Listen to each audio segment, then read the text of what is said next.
Hi, this is Rahul Sharma here from JM Financial. Well, it seems like US markets have entered into correction zone as the Dow Jones index may form a lower low for the first time since many weeks now. Well, the S&P 500 and Nasdaq have already been trading lower. How does that bode well for our domestic markets? Well, the good thing is the dollar index has corrected sharply. Even the bond yields are under pressure.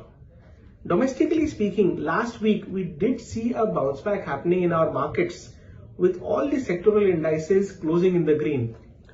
It was metals, microcap, PSUs and small caps which were the best performing indices in the previous week. In fact, the market breadth was also significantly better as compared to the previous few weeks. On the derivative side, week on week, there was still built up of open interest seen. Nifty combined open interest was up by 6%. Bank Nifty combined open interest was up by 5%. So still there are no signs of short covering seen in spite of the bounce back that we've seen in the previous week. Top longs in Nifty were seen in Adani Enterprises, TCS and NTPC, whereas top short covering was seen in State Bank of India, BEL and Hindalco. Nifty options chain is seeing writing at 22,800 call options as the open interest has ballooned to 1.11 lakh contracts followed by 23,000 calls which have a similar open interest. Put writers are seen at 22,300 strike price, an open interest of around 1.1 lakh contracts, which is also the highest amongst put options for Nifty. Bank Nifty saw maximum addition at 49,000 call options while put concentration stands at 48,000 strike price. Well, FI sell numbers definitely have come down in the previous week, but the short positions in index futures still continue to be dominant.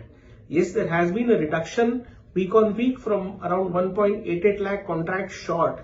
They have come down to 1.76 lakh contracts, but we feel there are still a lot of shorts in the system which can get triggered only and only if Nifty takes out the resistance of 22,800. Now 22,720, 22,800 is that multiple support area which once it got broken on the way down, we saw a sharp sell-off in the Nifty. Now this same support should act as a stiff resistance for the markets for the up move from here.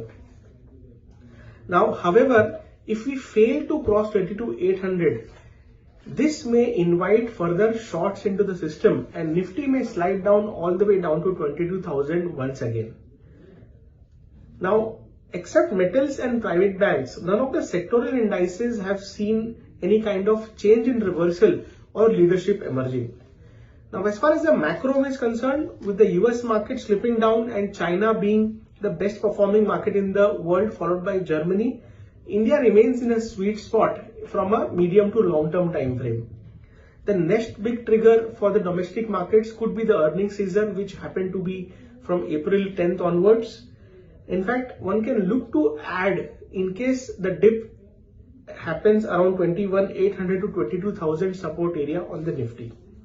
The two stocks which look good in this week, one on the long side is Vedanta. Metals have been doing well. In case this stock takes out the resistance of 457, look to add for the targets of 480 on the upside and one can enter with a stop loss of 2% from the entry price. One stock which looks bearish is Zomato. The stock has given a breakdown below 215 and can head downwards towards 200, 190 as the downside targets and stop loss can be placed at 225. That's it from my side. Thank you so much. Investment in securities market are subject to market risks. Read all the related documents carefully before investing.